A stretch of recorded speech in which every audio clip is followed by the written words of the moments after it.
In 1999, the World Trade Organization met in Seattle. It encountered a level of resistance never seen before against an entity of economic globalization. Tens of thousands of activists showed up from across North America and around the world to shut the meeting down and fight the machine of capitalism. And they succeeded. Donalda Vio, a member of the Vancouver and District Labor Council, attended these protests. There she encountered the Seattle Labor Chorus, which had formed in 1997. They were widely seen throughout the demonstrations, singing songs of solidarity with the protesters. Here's a clip of them shortly after they formed. Everybody says freedom. Everybody says freedom. Go ahead. The Seattle Labor Chorus had begun at Folklife in Seattle in 1997, when Pete Seeger came to do a concert and announced he would only come if there were a labor chorus to sing with. The Labor Chorus debuted at the Mural Amphitheater. There were 100 plus singers, and there were hundreds and hundreds, if not 1,000 people in the audience. And that was fantastic. And there were other even larger events that happened where we filled the stadium. Never before in Folklife history had we filled the stadium and had people waiting around, standing in line around the corner. Donalda was so impressed with the Seattle Labor Chorus that she hatched the idea for a similar choir in Vancouver. The chair of the Vancouver and District Labor Council at that time was John Fitzpatrick, an irascible Scot with a fondness for the poet Robbie Burns. Donalda talked him and the rest of the VDLC into putting up a $2,000 loan to create what would become the Solidarity Notes. Vancouver musician and conductor Earl Peach was hired to direct the new choir. I'd been hired to run music programs at Carnegie Center in 1984, and Donalda was my boss in 2000. So she invited me to take a crack at conducting the Solidarity Notes, because I'd already started conducting another couple of choirs. And it was an amazingly fun experience. The choir was given a small room in the Maritime Labor Center for rehearsals. Donalda sent announcements to union offices through the VDLC newsletter, inviting people to sing labor songs together in preparation for March 8, 2000, International Women's Day. 22 singers showed up, and over the next few months they learned 4 songs to sing. One of those singers was Barbara Waldern. I was very keen, and I had been involved in folk music scene a little bit, learned about the traditions of it, labor songs and so on. I was really keen that the gig coming up when I stepped in the year 2000 was the International Women's Day event. And I loved the song Bread and Roses, and it was just fabulous to learn that and to be able to perform at a big rally. On International Women's Day of what year? Was it 2000? I was participating in a march, and I had been thinking for years, gosh, I wish I could find a place to sing the music that I used to listen to on all those Weavers albums that my parents had when I was a child and that I have inherited. And we walked along, and all of a sudden, up from the front of the line, I heard these voices singing a bunch of great, old, wonderful peace and justice and union songs. And my heart just flew up to the skies. Following its positive reception, the choir decided to keep going. One of the songs it began to sing was When Tear Gas Fills the Sky, written by an activist named Desert Rat during the WTO protests. Solidarity Notes sang this song in 2005 outside the Maritime Labor Center. It's the earliest video of the choir. Corporations rule, and they spin their lies and they globalize, and the workers are their tools. And the streams are so polluted that their banks are bleak and bare, and the babies all are I was actively involved in the Vancouver District Labor Council meetings. When this, at the meeting at that point, it was in the big room, the old Maritime Labor Center, and in the middle, the choir actually came in the middle of where the tables were and sang, and I just thought this was the most amazingly wonderful egalitarian people's choir. policeman shoots me down, I'll be looking him in the eye, and I will wash their pepper from your face and go with you to jail. And if you don't make it. One of the major roles of a labor choir is to support people on picket lines, and that's what the Notes began to do from day one. When we went to sing for people on strike, those particularly grabbed me because they were small groups and they were people who really, really, really appreciated us singing, and I felt their need, and it was just a really, really very compassionate kind of sharing. The strikers on the picket line just seemed so moved by the fact that we were there that I kind of realized, wow, this actually makes a difference. It has an impact. In July of the same year, the choir performed its songs about social justice and workers' rights at the Vancouver Folk Music Festival. After the folk festival, the Seattle Labor Chorus invited the Notes to join them at an event in San Francisco called the Western Workers Labor Heritage Festival later that year. 8 choir members went.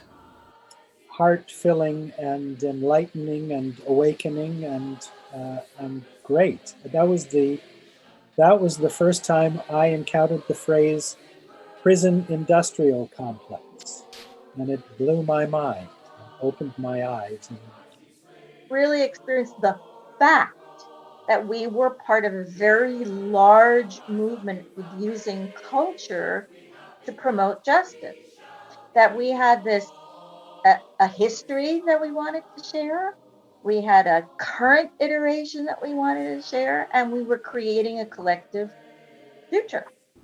The Solidarity Notes were introduced to major figures in labor song like Anne Feeney, Joe Glazer, Pat Humphreys, and others. At the event, Earl also met Bonnie Weiss, a member of the Bay Area Paul Robeson Centennial Committee. Their conversation inspired Earl to plan a 50th anniversary Paul Robeson concert in 2002 at the Peace Arch on the US-Canada border. So in 1952, Paul Robeson gave a concert at the Peace Arch on a flatbed truck, and 40,000 people came. And it was a major snub to the House Un-American Activities Committee, which had confiscated his passport. And in 2002, a committee of people, including me, recreated that concert, and the Solidarity Notes participated. It was a pretty great event for us. The address that Robeson gave in 1952 was recreated by Danny Glover, and Ronnie Gilbert of the Weavers was there singing, and the Total Experience Gospel Choir, and the Seattle Labor Chorus, and the Jewish Folk Choir. And we had the original piano that was played in 1952 on a flatbed truck. The Solidarity Notes recorded their first CD in 2002, over the course of a year. The CD release concert was held at the Unitarian Church on December 14, 2002. It was the first of many concerts the Notes would perform at the Unitarian Church. Another event that the Solidarity Notes participated in was a trip to Cuba in 2003. All my life, I was reading in the newspapers, in the Gramma, or in the El Siglo of the left, the speeches of Fidel after the May Day or the 26th of July or all the celebration that they have. And suddenly, I was there in the Plaza de Revolution. Fidel was talking and I was seeing him, and there was 1 million people, and we were there. You know, we had a tour where we met other choirs and learned songs and sang with them, which was totally fantastic. I'll never forget that. And we met the main labor union, and just traveling around the bus and seeing the countryside. It was just an excellent way to go. Yeah, so I really appreciate all the organizing that went into that, and it was totally worth it.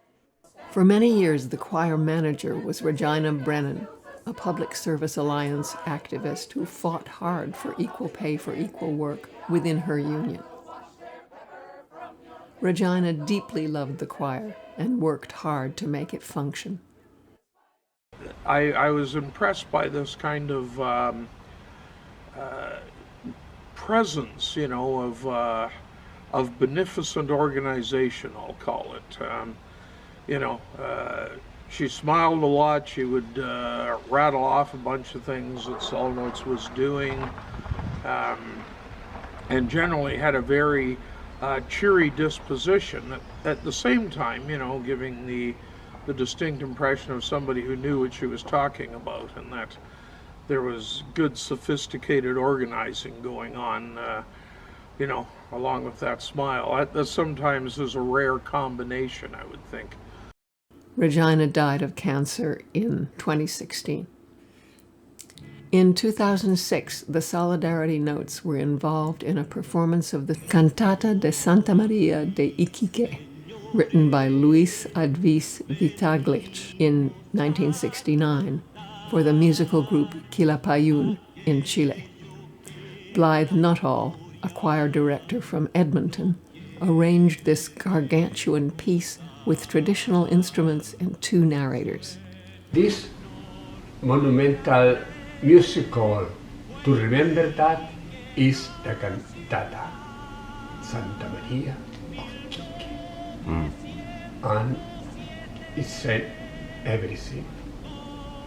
It moved everybody and called the people to continue the organization, the class consciousness, and to fight for a better society.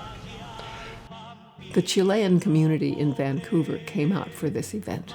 It was performed twice, once in the Unitarian Church and once at the Peretz Schule, a center for secular Jewish culture in Vancouver.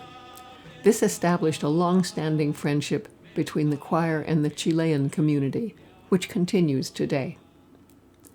The choir celebrated its 10th anniversary in style in 2010 with a concert in support of the CCDA, a Guatemalan coffee cooperative, which also featured performances from local Guatemalan folklore groups. The concert was hosted by local comedian and activist Charles Demers and raised $7,000 for the cooperative.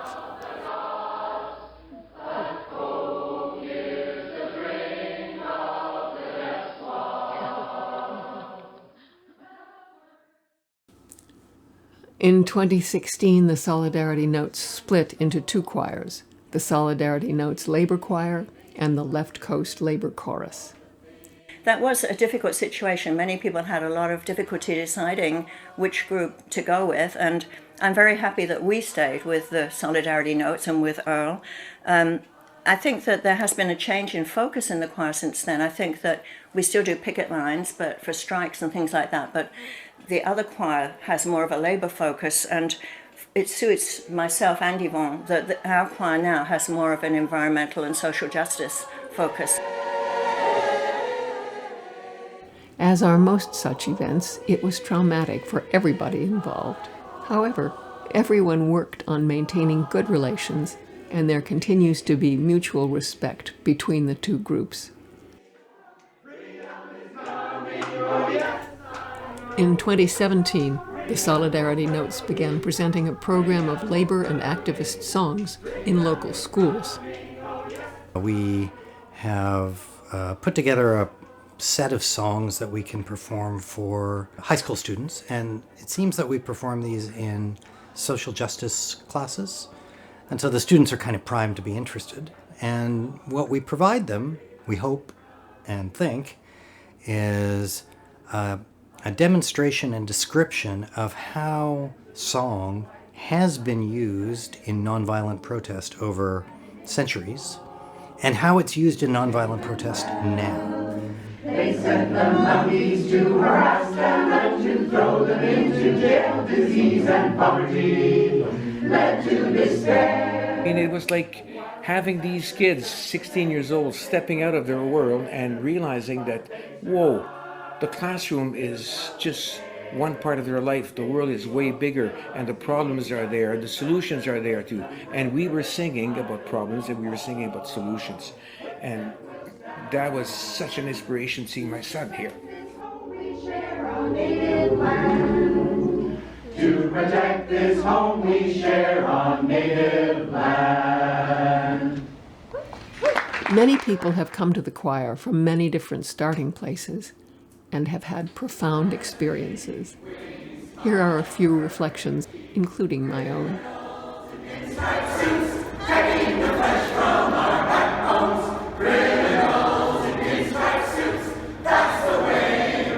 I remember kind of belting out those lyrics about the criminals in pinstripe suits, just kind of picking off the wages of others, and yeah, I think just feeling the power of those sorts of lyrics, and yeah, this kind of way that people can respond to injustices in the world.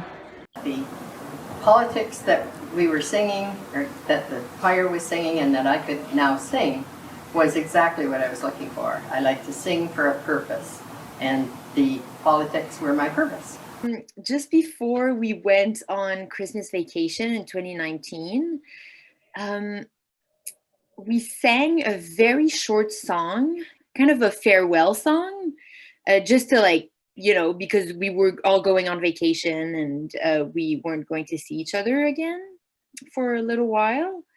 And then while we were singing that, everybody around me started crying. And I didn't even need to understand exactly why. It was just such a beautiful moment, and that really marked me. I think there's been so many different ways that we've been supportive, sometimes in really big demonstrations. The Olympic stuff was very important, I think, because it was very immediate. And we were there with other choirs as well. We were there as part of a support network of music, which I really liked a lot. I also really liked it when we went down to Oppenheimer Park one night in the rain, because someone from the Carnegie Community Action Project asked us to come and sing, and we came, and they offered us food, and we sang in the rain for a little bit, and then we went home, and we brought with us, sort of fresh socks and blankets and that kind of thing. Stuff against the pipeline in the more initial stages up Burnaby Mountain and at the Westridge Park there, right? It gives me a feeling that we're actually having some impact on furthering the cause. I believe it was 2006, the school strike about class size and inclusions, and it was November, and it was incredibly foggy, and I was doing the 7 o'clock slot in the morning, and I was picketing at the school board office, and you guys turned up out of the fog and cold, and sang 3 or 4 songs. And I remember I said, "Who are you guys and how can I join?"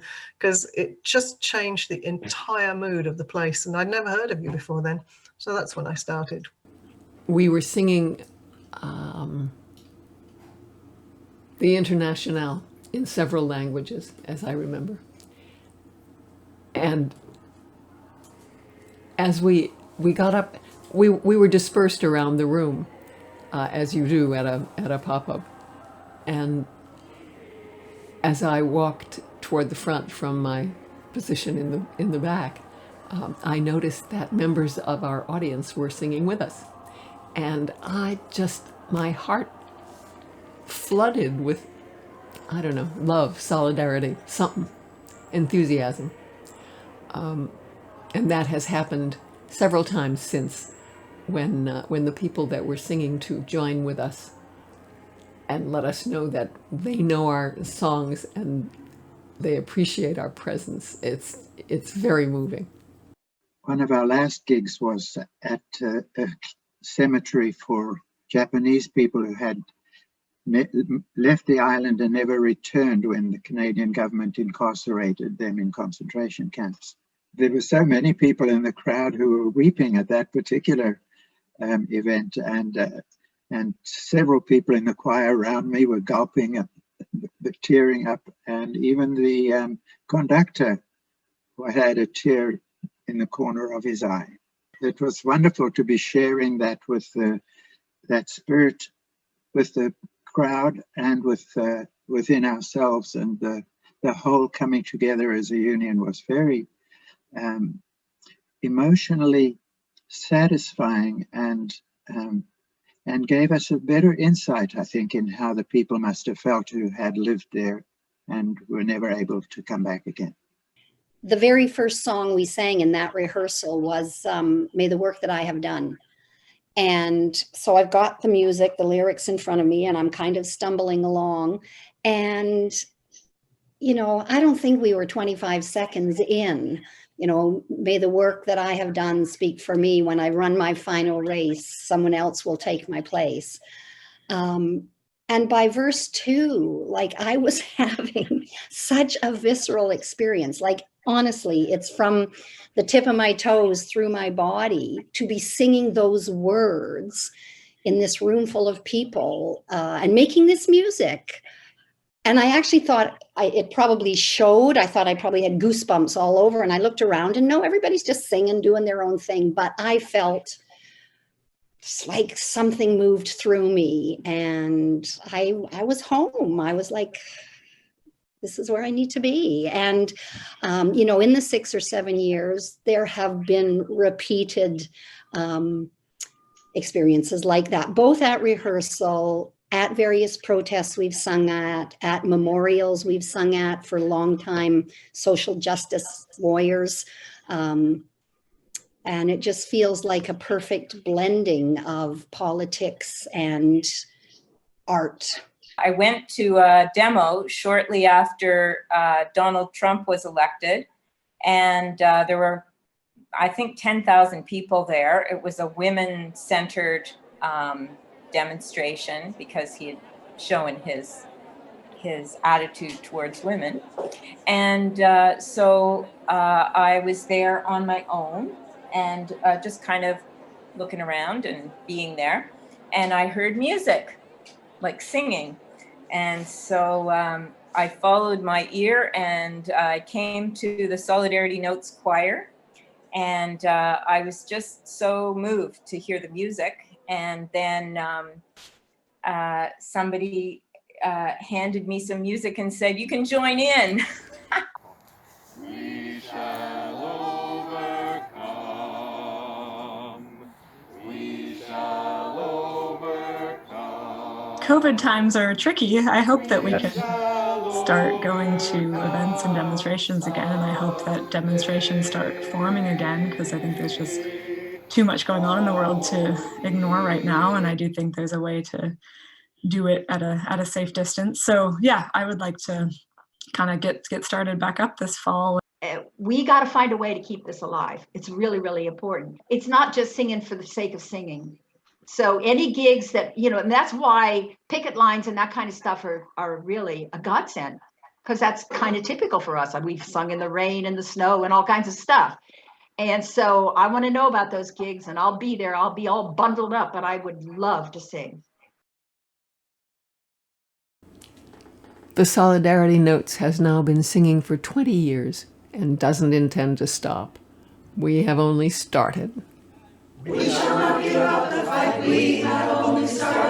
We have only started. We have only started. We shall not give up the fight. We have only started. We have only started. We have only started. Together we'll have victory. Hand holding hand. Hand holding hand. Hand holding hand. Together we'll have victory. Hand holding hand. Hand holding hand. Hand holding hand. Never ever put to fight. We're about to win. We're about to win. We are about to win. Never ever put to fight. We're about to win. We're about to win. We are about to win. We shall not give up the fight. We have only started. We have only started. We have only started. We shall not give up the fight. We have only started. We have only started. We have only started. We shall not give up the fight. We have only started. We have only started. We have only started. We shall not give up the fight. We have only started. We have only started. We have